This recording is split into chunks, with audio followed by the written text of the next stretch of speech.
All right, and welcome everyone to this episode of the Real Leaders Podcast.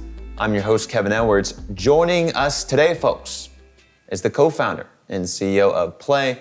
Please welcome Will Chen. Will, thanks for being with us today. Yeah, thanks for having me, Kevin. It's always a pleasure to see you. Likewise. Curious to know, at a conference like this, we're talking about regeneration, and we're talking about making the world a better place through business. What does impact mean to you? Impact can come in, I think, many different forms. And for us, I feel like it's holistic. We can make the easier way to look at our impact is our impact to our customer and to the environment that we all exist in, which is to our planet and then to our society. So I feel like that is at the highest level, easiest to discuss. It's like what positive impact do we bring to pets that are human? Through our products, are we bringing a positive impact environmentally and socially? But lately I've come to realize that we also create a lot of impact in our supply chain, or internally within our organization to our employees. So, as part of the B Corp, and then we recently are going through the reassessment, recertification, just a good reminder for us that, we live and breathe products, go-to-market strategy, distribution strategy, and all these things. But sometimes we need to also take a moment and look at, what kind of impact are we making, behind the curtain where people don't see? Are we giving our employees upward mobility? Are we creating, local job opportunities? Things like that. So I feel like impact is a pretty broad word, and then I think it's something that companies can constantly look at and see, if there are more areas where they can make an impact on. And tell us a little bit about your impact journey. What's the origin of Play? I didn't start the business knowing, where it can go or what the identity will be. We just simply wanted something that is well-made, well-designed.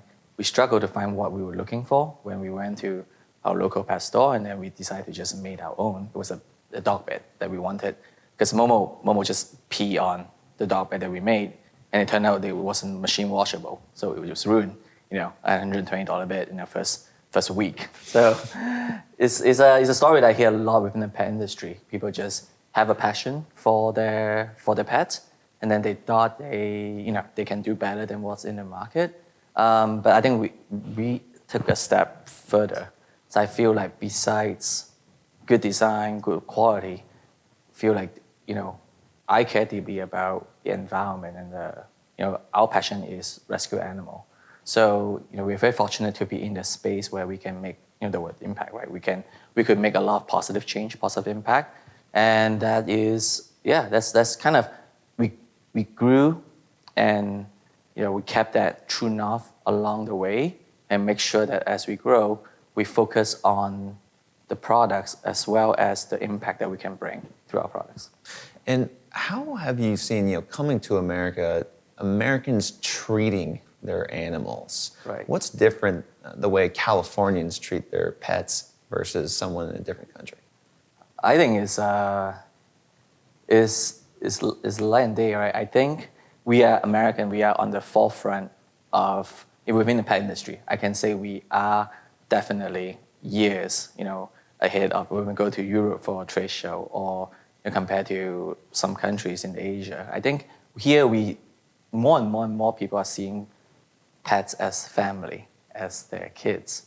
So, in the industry, people talk about humanization and premiumization of the products. And so that makes our life easy, because people are then willing to invest in more well thought out or better quality products for their pets. And and it's sad to say, I think there are still a large portion of people in other parts of the world where they see dogs, for example, as just a working animal, and the condition for their living can be much better. But I feel like it's an evolution. I think people will come to realize that they are just part of family. Mm. Yeah. And we saw, I'm curious to know kind of what you saw actually during the pandemic when we had this big puppy boom with a lot of people going out buying or rescuing animals because of mental health reasons. Yes. How have you seen that affect your business? So selfishly speaking, I would say is a boon for the business. Is really good because even during an uncertain time, we know business is not going to be taking a negative turn because it's just more animals being in households. But at the same time, we worry about, would there be a unintended consequence later on, years down, or once the pandemic's over, would there be a sudden spike in animals being abandoned or rescues being overflown with, overflowed with people just giving up their pets. So we so far have not really seen that. I think, with a lot of people still being able to work from home, so I feel like from a business standpoint, it's good for us. We just hope that is the net result of the pandemic, which is more people have pets at home, is here to stay. And tell me a little bit about, since that's your customer, tell me a little bit about the way you design your products for the customer. What's a little bit different about Play's products versus a traditional competitor? That's a great question. We recently hired someone with over a decade of experience developing product from a large pet product company. And pretty quickly, I've learned from her and she have learned from us, and she shared with me that our process is pretty different. In, I think, a more traditional company, I think, number one, products are developed in silo. I think the product development team may or may not spend much time talking to sales or marketing or customer support. Us being a smaller business, there are currently 13 of us, in our San Francisco office. We don't involve everyone at every stage. I feel like we have a pretty flat organization, and we have a pretty collaborative culture when it comes to developing product. So the net result is we have cross-functional discussion when we develop, whether it's a brand new line of product or if it's something that we really know very well how to make, but we loop in different teams, sometimes just to see if there are some bright ideas or if there's some feedback that we can make this better. So again, I don't know if it's because of a benefit of us being a smaller business, but I think one aspect of what I just said, I think is compared to other businesses, we are able to get more different inputs from different teams. And another aspect I think that differentiate how we develop new product is we actively seek constructive criticism or input from end customer. So we have a formal program to test some of our new products through our brand ambassador. There are 40 of them. And of course, they're fanatics with pet products. So, whether dogs or cats, we put our products really through the pace before we finalize or decide on, okay, we are launching this. From what I heard, other companies, when they want to make something, they just go through the product development cycle and that's it. That you don't necessarily go through the user testing as much as robust as we do. Interesting. So in this cross-functional kind of management, what are some things that you've learned, some lessons that you've taken away that makes a good collaboration? Finding that balance is not easy. I feel like it's a pendulum. We went from not sharing enough with the team and therefore not getting sometimes good critical feedback when it comes to product development, So from an idea to the point it's ready for manufacturing. And sometimes in the past, we don't share enough with cross-functional, like other departments. And then later we regret that we didn't incorporate certain features and things like that.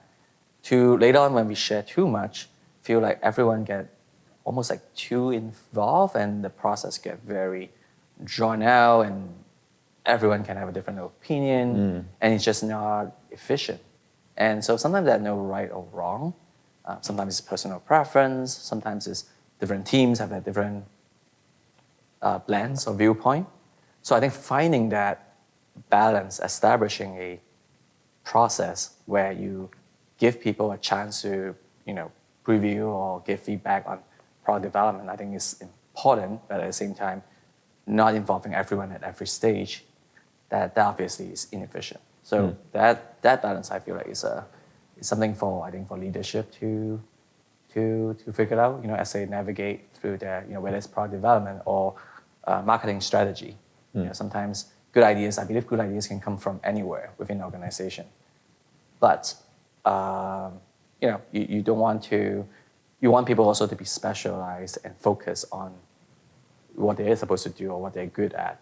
So yeah, I feel like that's something that I've learned, and I think all business leaders navigate through at some point. I'm sure you've had many lessons, as you've been continuing to grow along the way. When you think about growth and capital infusion, what's your path to raising more capital? How are you going about it? And what's your perspective on natural growth for your organization? Yes, so that's something that actually has been on my mind lately as well. So I bootstrapped and started a business on some saving and with some family and friend support. We are fortunate that we have not had the financial pressure really to raise fund, and later on, I feel like that's where sometimes you may have to either accelerate or pivot your business. But with it, of course, there's a lot of benefit too, that you can scale your business and can do a lot more good. I feel that we are on the cusp of that. We have been caught up by investors. I think the pet industry is a hot space for a lot of PE and hedge fund. I would say, I think that's definitely on the horizon if we are to really scale our business and to be, to take our distribution game to the next level. But I think what I maintain or what I told my team is one day if we are to take outside capital, it has to be aligned with the investor has to align with our mission and also be able to support us in, growing our business the right way. I think that's, could be a little vague, but I've heard from other peers and other, friends who have gone through fundraising. Sometimes it's challenging, if you have investors who clearly have an exit plan and who wants to basically come in, change the management team, change the way things work, squeeze every penny out. I hope, that's never a path that we would take. But it's easy for me to say before I actually go through the process. But yeah, I feel like there are also more creative capital, capital raise channels these days. So, I recently talked to a company that actually allow consumer to invest in. They basically create this bond that will create debt. There are this company now that can help company who are, even though they're smaller, they can actually issue bonds directly to consumers. So that used to be the domain of just public company. But now private sector, or non-public company also start to have access to some of these vehicles that allow, mission-conscious consumer to really put money where their mouth is and support brands that are not huge yet, but have capital needs. So that's just one example of, I feel like there are a lot of possibilities out there, and hopefully we can make the right choices as we grow. And who do you go to for advice during a big decision like that? A decision that could affect the whole trajectory of your company. Those decisions change, affect your life. Who do you go to for advice? Good question, Gavin. So first is my wife, because we work together. I can tell you, I can go all day about the pros and cons of husband and wife team, the good and bad. But we make a lot of decision together, like you say, on what's the right or wrong, decision for the company.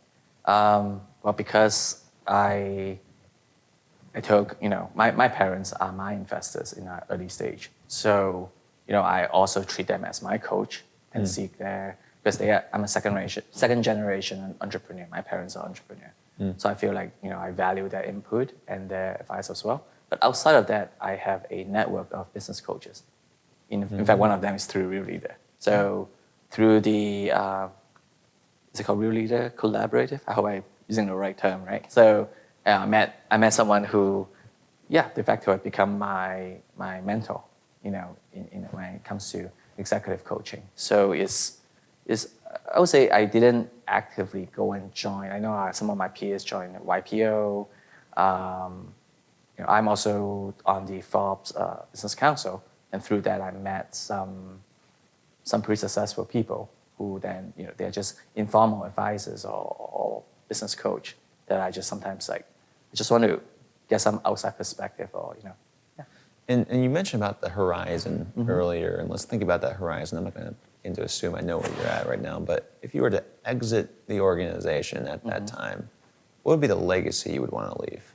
I just want, to be able to tell my kids who are 5 and 1 year old that your dad has started this business, run it for X number of years, and the net positive impact, whether it's through environmental or social change, that we were able to, bring to the society. So, I can talk about like to date, we have saved 12 million bottles from going into landfill and ocean.